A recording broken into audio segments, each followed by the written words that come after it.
Let's just talk, you hear me? Let me show you what my head at. You show me yours at. I got some shit I'm going through. I need somebody to talk to. I don't have that. You have 13 people to talk to. You have 13 blood clots. With a picture already painted for me, you hear me?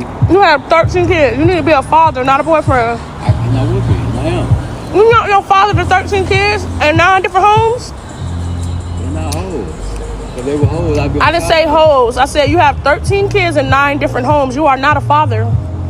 That's impossible. It's only 24 hours in a day. 4 minutes. I want your number, you hear me? 4 minutes. If I let you go without me getting your number, I'm gonna feel like I dropped the ball, you hear me? Hi ladies, welcome back to my channel. If you're new to this channel, my name is Miss Kafwe. So ladies, hey, I'm sure you've been waiting for one of these Storytime compilations for a long time, and here it is finally. You see something about these Storytime compilations, the reason why I don't do them as often as I did back then is because I need time. Like, it's like we've explored a lot of stories. So I need time to compile the best, sometimes even 2 weeks. I don't just like compiling things just for compilation or just to post. No, it's quality over quantity at the end of the day. So even when you see me not posting, just know I'm working. I'm either taking time off to re-strategize, to come up with the best content. Like, if something doesn't speak to my spirit, I don't do it. I don't just do that video. Anyway, ladies, I don't want to talk too much. Let's quickly jump right into this video. Grab some snacks, grab a blanket, grab whatever you can to feel comfortable, or even continue with what you're doing. And let's jump right into this video. And then I'll be back to give my take on it. One of my homegirls went to jail for beating her baby daddy. And let me tell you what happened. Anyways, I get a notification on my Facebook that I got a message request, right? I go on there and it's my best friend's raggedy baby daddy. We are not friends. I don't like him like that. Anyways, I read the message request and it's him proceeding to tell me that I've been a bad influence and now his baby mama's doing A, B, C, D, that since birds of a feather flock together, whatever, and she put her hands on him. I don't care about the whole message. I just see at the end, she put her hands on me and now she's in jail. That being said, as I'm going to type back to tell this man, worry about his receding Caroline instead of messaging me, I get a let call from the jail, right? I answer, it's her. She's like, I need you to come bail me out. I'm like, okay. I said, but can you please tell me what happened? She's like, I can't over the phone. You know, they be recording. Come get me, right? I go and bail her out. Okay, when I pick her up, I said, can you please tell me why you're in jail? What you put your hands on this man for? Well, she proceeds to tell me she went to work and something didn't feel right. Okay, she calls him. He's not answering. She checks his location. It's off. She's like, you know what? This man done played in my face too many times, right? She's like, I decided to go home and do a pop-up to see what was going on. She said, I get there. I see there's 2 vehicles there. And she said her baby daddy's broke. He couldn't have 2 vehicles. He barely even got the one. She's like, what's going on? She goes in her house. This man has not 1 but 2 women in the bed having a threesome in their bed. He was supposed to be watching their daughter. He took their daughter to his mom's house so he could cheat on his baby mama, my best friend. She said, so then she proceeds. She don't act crazy or anything like that. Is that a spot? No. Anyways, moving on. She says she don't act crazy. She just goes and gets a baseball bat and starts busting windows out the car, right? Well, I guess they hear the commotion. The alarm goes off. When they come out, she hit said baby daddy with the baseball bat too and fractured one of his ribs. I'm not saying I condone domestic violence, but if there was any time that a man needed to be hit with a baseball bat, that was it. Story time on how I caught my ex-boyfriend cheating. Alright, y'all, so I'm gonna just get straight into it because I hate when people like do story times and just ramble on. Alright, so I had suspicions that he was cheating because I could just feel it. So I'm gonna tell y'all a little bit how our routine used to go. We used to be together every day because of course we lived together. But like I was more so a homebody, and you know he would always go out and stuff like that, and he would just always end up coming home with a fucking higher following, and it's always the girls that I know was at the same place as him. So I just knew it. But like he would always be like, it wasn't like that, it was business, da da da, but they're following you on your personal page. That can't be the case. So he also had this thing where certain nights he would say he going to the gym, and he would be going super late, and he would be meeting his friend. Mind you, we had a gym at our complex, and I don't think he really went to that one, but he said they don't have the stuff that he liked to use, something like that. So most times he would go when, you know, like I'm about to go to sleep and stuff like that, because I would usually go to sleep early. Like I would go to sleep early. So this one time he came in, I had made dinner, he ate dinner, took a shower. While he was in the shower, I made us share locations, and then hurry up and deleted our thread. So then he came and got in bed, you know, regular routine, not knowing nothing. And then he seen I was like getting sleepy. He like, you tired? I'm gonna just go ahead and go to the gym. So I'm like, you know, go ahead, go to the gym, get a good workout in, and wake me up when you get back. So he made his way to the gym. I'm watching the location. I think he told me his gym was in like Arundel Mills or something. That location was not going to Arundel Mills. Nowhere near Arundel Mills. I knew where he was going, to a beach. But I'm like, okay, if I blow my cover now, he's going to act like he's going to go get a homeboy or something. Or meeting a homeboy and he will FaceTime me and like, you know, go to the extreme and stay on the phone with me the whole time and don't do what he's supposed to do. Or be like, man, fuck that shit, I'm coming back home. So I'm like, you know, I'm letting it ride on. So he goes ahead to the location. I see that he stopped for 30 minutes. So I'm like, this is the place where I'm going. So I get up out my bed, put my stuff on. I go to the location. I see his car. I park. So I'm like, do I wait for him to come out and catch him? Or do I call? Which y'all would have did. So I'm like, if I call, then he just going to come out and I'm not going to be able to see who he was with. But if I wait, he probably going to come out by himself too, because he's not going to stay out all night on me. He going to come out late. Likely he going to come by himself. But maybe she'll walk him to the door so I can catch them then and just boom, like, you know, hurry up and hop out. So he like, you know, I'm away. So I'm texting him while he in there. I'm like, hey, I'm like, how you work? I'm like, it's crazy. I can't even sleep. So he like, you probably should take some melatonin or something today, because I'm just getting started on my workout. My homeboy made me late. Oh, you just getting started on that workout? You been there working out? Okay, got you. Right in there, I wanted to let him know. But I'm like, okay, let's see how far this whole lot you gonna take it. So I'm like, yeah, I'm gonna just do that. So I'm like, what time do you think you're gonna be done? Like, I'm tired, I miss you, I wanna cuddle. Maybe that'll help me sleep. Mind you, we always cuddle. Like, you know, that's my man. Rough feet cuddle, the butt type thing. You know what I'm saying? Like, that's my man. So at this point, it's already 12. He like, I should be done probably like 2:30, baby. Okay, baby, I have time to wait. So I sit right there. At 2 o'clock, I was tired. So I'm like, come on. This nigga really got up and left. Like, yeah, you better. You already cheating. By 2:10, he was coming out the door. When I tell y'all, I ran so quick to that motherfucking house. Mind you, I had his poom. Yes, on that. So his eyes so big. He like, Dara, like, what? You geeking. I pull out his poom and I tell him, shut up. Who house is this? And I see a girl standing at the door. Her mouth is like that. Yeah, now that's about to go in your mouth, so close it. So I runs up on the porch. I'm like, who the fuck is you? She like, just looking dumb, like, don't know what to say. So I'm like, you come up here. Now they both lying, talking about, what? Like, this is my family, da-da-da. So I, poom, both of them in the... It's like, no, I'm done lying. Y'all see how messy y'all is? Y'all done already sent it out. And so thinking y'all put two and two together, like, oh, she gotta be talking about... Lie. I just made up that whole story that never, ever happened. You messy. And it's Sunday. Like, you need better stuff to do. Well, I'm saying right here lying, making up a story, but still, you watching it. Messy. I thought you said you wasn't being messy this year.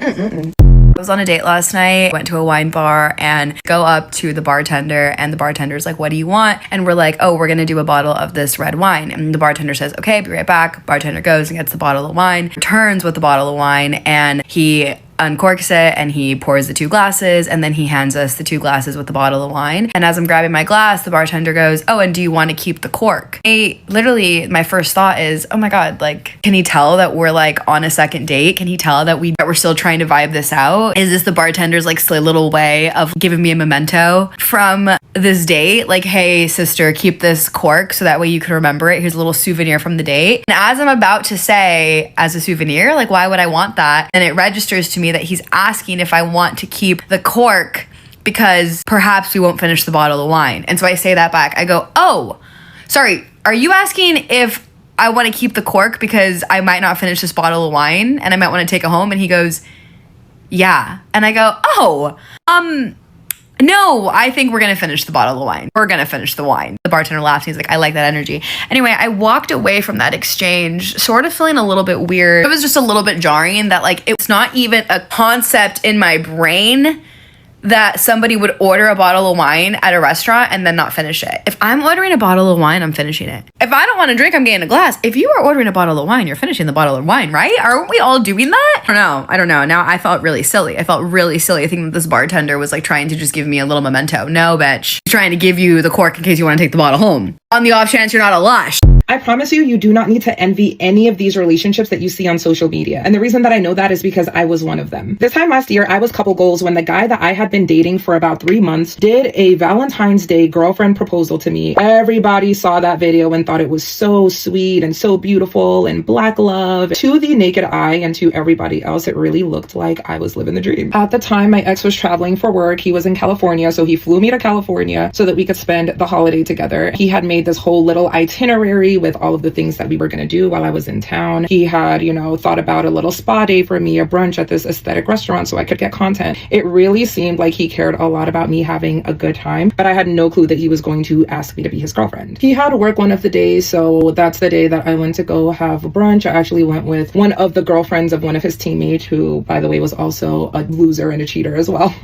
But I'm jumping the gun a little bit. We have this like cute little lunch together. I go to the spa, and then I think it was that exact night was when he had dinner reservations for us. I was just tired. Like, I had a long day. I didn't really feel like going to dinner. So we ended up skipping dinner, but we had gone out to the club with one of his other teammates and a girl that, he had met or whatever. We're at the club. We're having the time of our lives. We're dancing. We're vibing to the music. We're drinking. He and I are ducked off. We're kind of like kissing and just having a ball. I'm with my man. I feel happy. I feel like, everything is going great. We end up getting a car back to go back to the hotel. As we're walking down the hallway, I see two of his other teammates who I had, become cool with. It just, I don't know, it looked a little bit suspicious because they were together. I'm like, oh my gosh, are they like dating each other? Are they dealing with each other? I'm thinking like something weird is going on. Because I was drunk, I was like not as aware, I guess, of what all was happening. So we end up walking down the hallway. We go into the room, and as soon as I open the door, there's smoke and like a fog machine, and there's candles and flowers and balloons, and it's the whole shebang.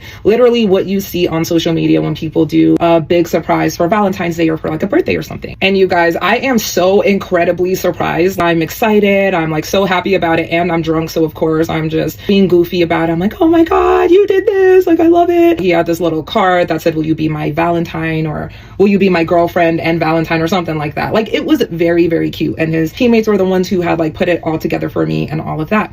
Now, the reason that I'm telling you guys this story is because on the surface, and of course I didn't know that he was cheating on me at that time, but everything looked amazing to the outside eye, right? From someone else's perspective, they're thinking, wow, she has such a great guy. He's going out of his way to do all this for her for Valentine's Day. When's it going to be my turn? Why haven't I, had a guy do something like this for me? It's very easy to fall into jealousy or envy when you see other people or other women who are getting the treatment that you think that you deserve. And I'm not saying that you don't deserve it, but know that there are also many different perspectives that you're not seeing as someone who's on the outside looking in. One really important thing to remember is that when people go out of their way to do these like big gestures for you, it's really, really important to try to identify what the motivation for doing that is, and whether or not they have true and pure intentions with doing something that is kind of on a grandiose scale. The reason that I say this is because I did not know that my ex had reached out to my best friend to kind of like get her seal of approval on his plans for this little Valentine's girlfriend proposal. Like, he really wanted the acknowledgement, and he wanted the recognition. He wanted my best friend to be like, oh my gosh, this is so romantic. Oh my gosh, she's gonna love it. Like, he was feeding off of the praise. And I'm not here to diagnose anyone with anything, but that is a narcissistic trait. That is something that you do when you want to appear a certain way to everyone else, when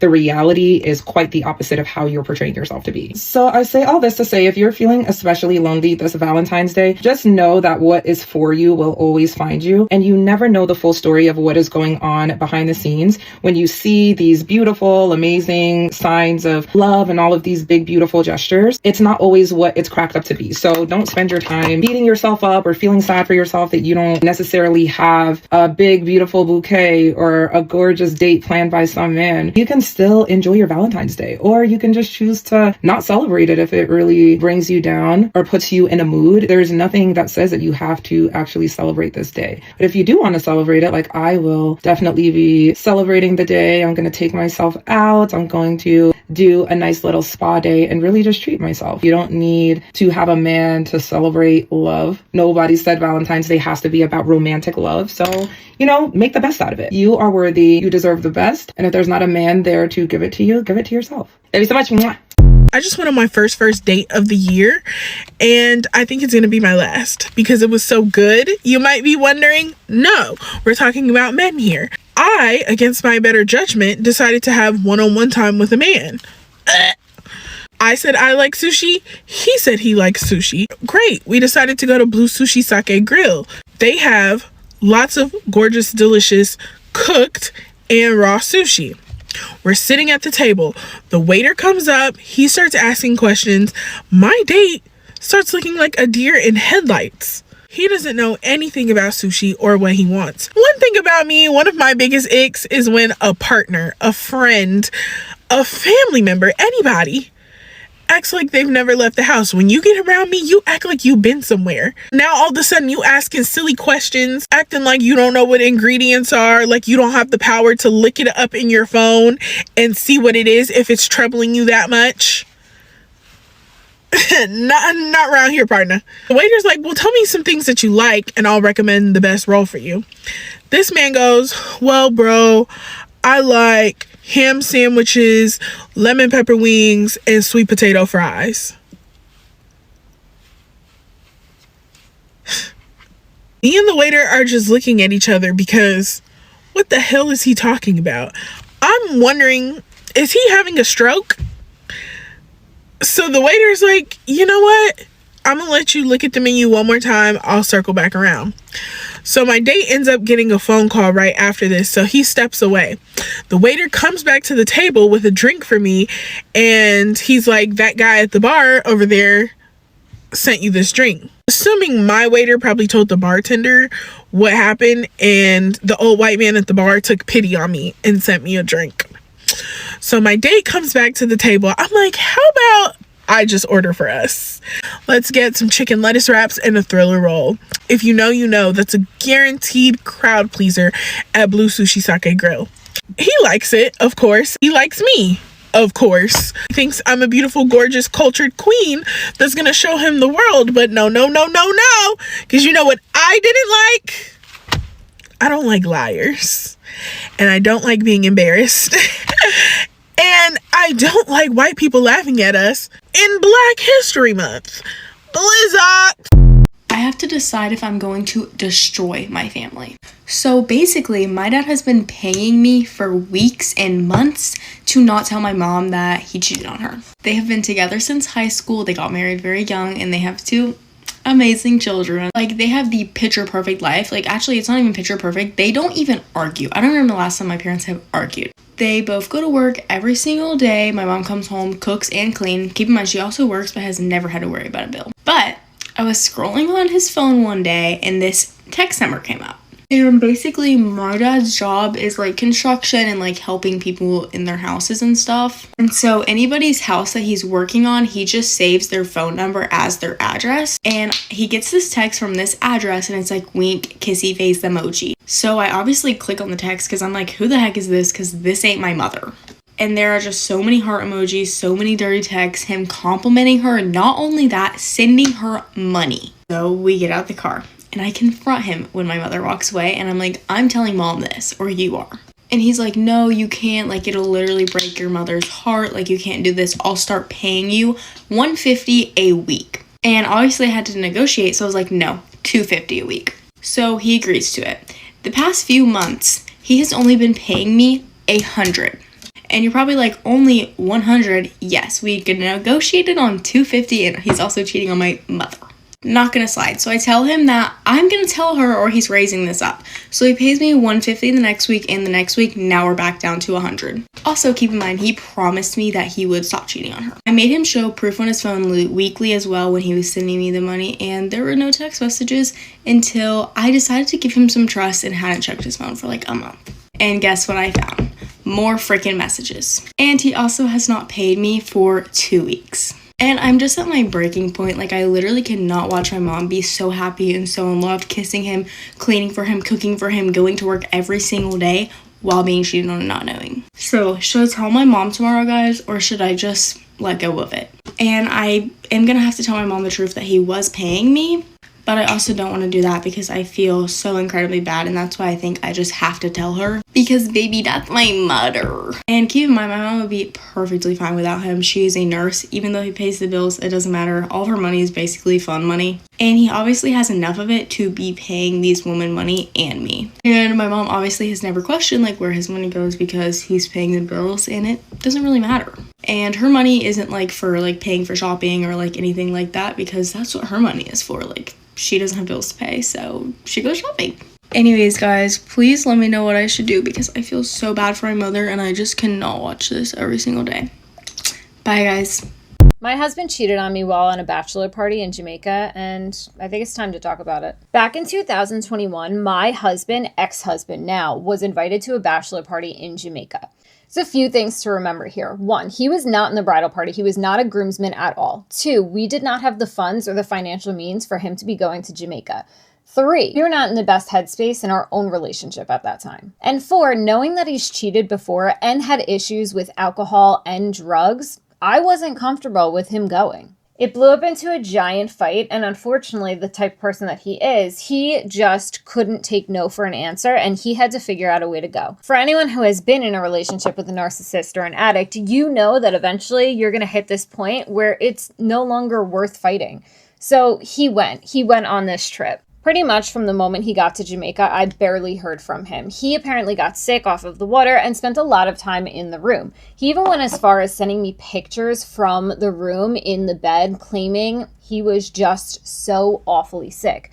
Now, at this point, my alarms are going off and I'm a little panicked, but what can I do? He's in Jamaica with a group of guy friends. I don't want to be that girl that's just attacking his phone and wants to know what he's doing 24/7. But obviously it was hard, and he knew how unhappy I was, knowing that I was at home, didn't want him on this trip, and now we no longer have the finances to really do much more in our renovation because of this trip. So he came home and we continued arguing about it. I just had this gut feeling, and once again, I'm telling you guys all the time, stop listening to their excuses and start listening to yourself. Listen to your gut instinct. The unfortunate part of this story is I had to actually be around the groom several times after this vacation happened. And he had to look me in the eyes and act as if nothing happened on his bachelor party, but yet my husband was in bed with someone else the entire time. Now, I don't know if this woman was in Jamaica for a vacation or maybe a bachelorette party herself, or if this woman maybe worked there or lived there. I have no idea about this woman, and I actually didn't find out that he cheated until months later when it slipped. The feeling of being cheated on is just a very isolating, sad feeling. Now, all of those times that he was sending me pictures from bed, he was actually with her. And think about how awful that is. Think about how awful it is that he was more committed to staging being sick than he was to his own relationship with me waiting for him at home. For those of you who follow me and listen to my stories, this is just one of the many scars that this man has left on me. But I am proud of myself for getting out, and I am proud of myself for moving on in the way that I did. I'm hoping that these stories for you at least help you in navigating listening to your own gut and your own instincts, and pushes you a little bit further away from listening to their excuses. And when my dad said, focus on your career or your passion or your dream, men will come, he absolutely ate. I just got back from Dubai with my husband. We went on a 10-day holiday and it was amazing, and I've never been to Dubai, and it got me thinking of how one time this guy I was seeing told me, he gave me this ultimatum. This guy was frequenting Dubai, and you know there was a time Dubai and everybody was in and out of Dubai, and you know he wanted to succumb to that pressure. So one time he told me, I'm going to take you to Dubai, but there are ultimatums, and he gave me like a list of things. But one thing that stood out for me, and me of all people, was you can't post. Now at first I thought, okay, fine. I mean, I'll be in Dubai. I'll just take sneaky pictures here and there. And it was like signing an NDA. He was like, absolutely, you can't post. And surprise, surprise, it was because he was taking other girls to Dubai. You can't post? What is that? Now, if I had succumbed to that pressure, and now I've seen Dubai, and it's beautiful, it's amazing. But the moral of the story is just wait. Your time will come. Whether it's something as simple as a trip or your husband, it will come without confusion. It will come without ultimatums. So I don't know who needs to hear this, but your time will come. I love women, because what do you mean yesterday I was on a date and this girl comes up to me and is like, are you Yuna? Middle of dinner, like I'm sitting with my date. She goes, are you Yuna? And I was like, yes. And she goes, oh my gosh, like I've seen you on social media. You're literally so funny, and you're even prettier in person. Like I was waiting in line for the bathroom, I saw you and I had to come and tell you this. Like, and she's like going on and on and on. I was like, oh my god, this is so nice, and this is so funny that it would happen right now. And I look over at my date. He's like giggling. He's like, what is going on? He was like, did you pay her to say that right now? And I was like, yeah, I have to go slip her a 10 before she leaves, actually. Do you have any cash? And he was like, wait, I should have paid someone to do that on our date. Like, I should have paid someone to do that right now. And I was like, yeah, you should have. He's like, wait, I wish I wouldn't have said that to you, because like if you went up and used the bathroom, like I actually would have gone and paid someone to say that, because it would have been extra funny because it already happened. Anyways, the girl was there for her friend's birthday dinner, and she was getting up to leave.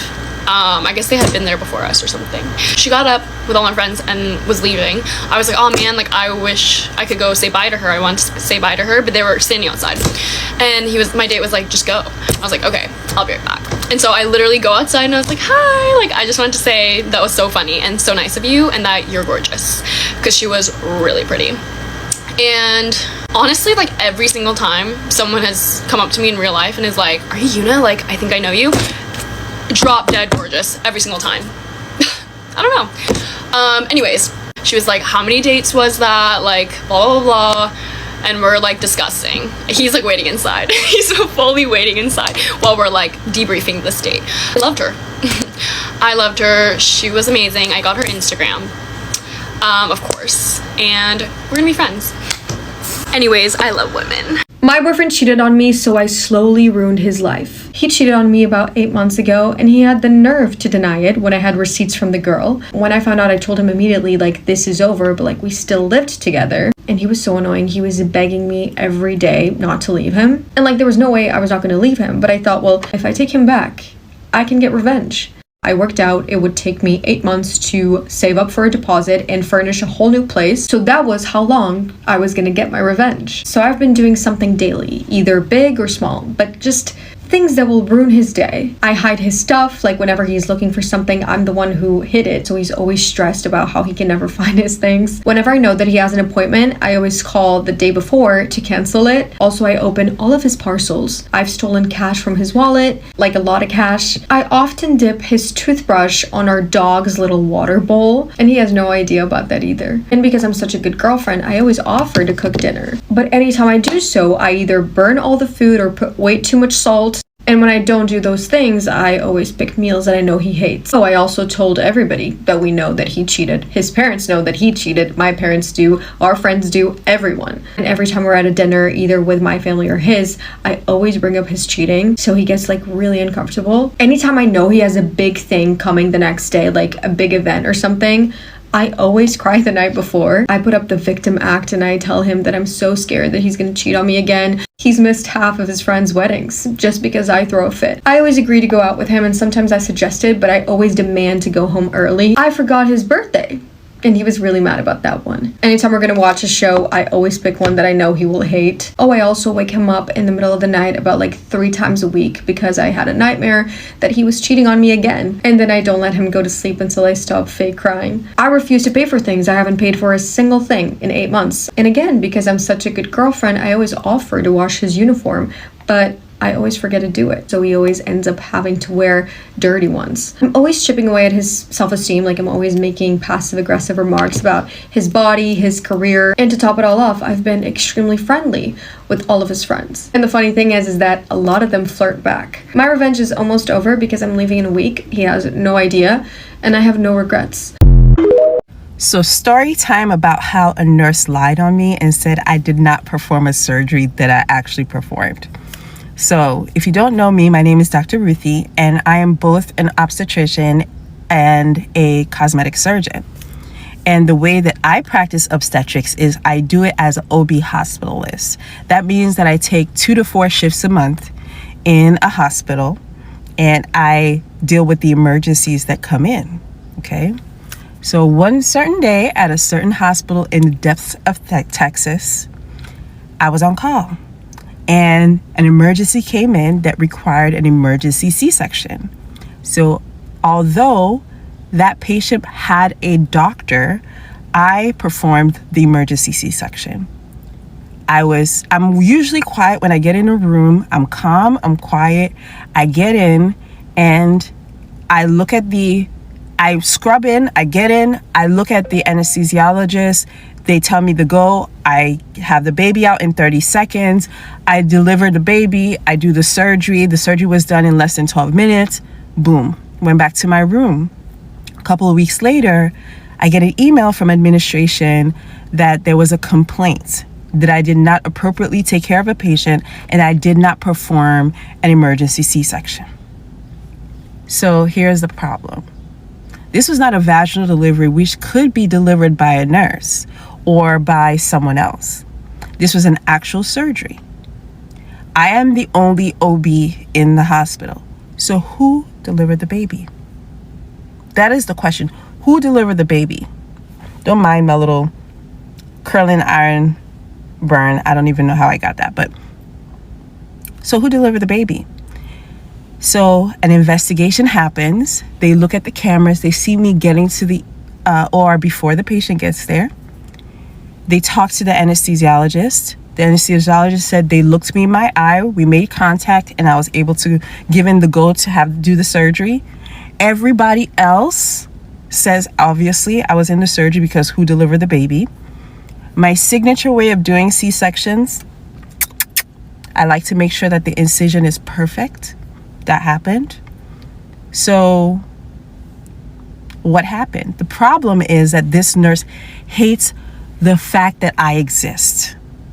And there are lots of hypotheses as to why she hates me, but she has done a lot of things. She's lied a lot, but those things were not objective. They were very nebulous. They could fluid reasons why she would lie on me. And I never really took her to task. But this time I knew that there was a lot of evidence to show that she was lying. So if you are in healthcare or you are a physician, you know that people lie on you, especially if you're a woman, especially if you're a Black woman. They do not like the fact that we are in positions they don't think we belong. And I know this because when I was a resident, I had a horrible experience. Like I was treated like the bottom of the scum, the scum on the bottom of your shoe. That's how I was treated. And years later, people will send me messages like, yeah, I know you were treated so horribly. You know, the Black girls were treated one way and the white girls were treated one way. Or I would get messages like, we knew you were something special back then and we knew that's why you were being treated like this. So if you are being treated, you are not alone. You know, one of the things that is isolating is if you really believe that this is because of something that you did. No, it's something about them and their perception of who you are and where you should be in life. And most people cannot fathom the idea that Black people are intelligent. Black people deserve opportunities that they think you don't deserve. And so they will make up things, like literally fabricate things to ensure that your career is stopped and dead in its track. And they won't succeed. But I thought I would go on this rant because something similar happened to me this weekend, unfortunately. And unfortunately or fortunately, I cut it early and I documented. Please, please, please, if you are in healthcare, I'm going to be like my Nigerian mother. Please write it down. If it wasn't written down, it didn't happen, okay? Make sure that you're covering your tracks, looking at times, looking at timestamps, making sure that you're doing your job. Please don't give these people even a little inkling to be able to see weakness in the work that you do. But I love y'all. And if this has ever happened to you before, please write it in the comments because, ciao. Ladies, I won't talk too much about the Storytime compilation we just watched. I just hope you enjoyed this Storytime compilation. Let me know what kind of story compilations you love for me to do, like more specific story compilation, like stories about what and what. Let me know in the comment section down below and I'll be happy to engage with you or to give you my feedback. So ladies, please have a nice day, a nice night, a nice evening, whatever time this video is finding you, and I'll see you on my next video. Bye.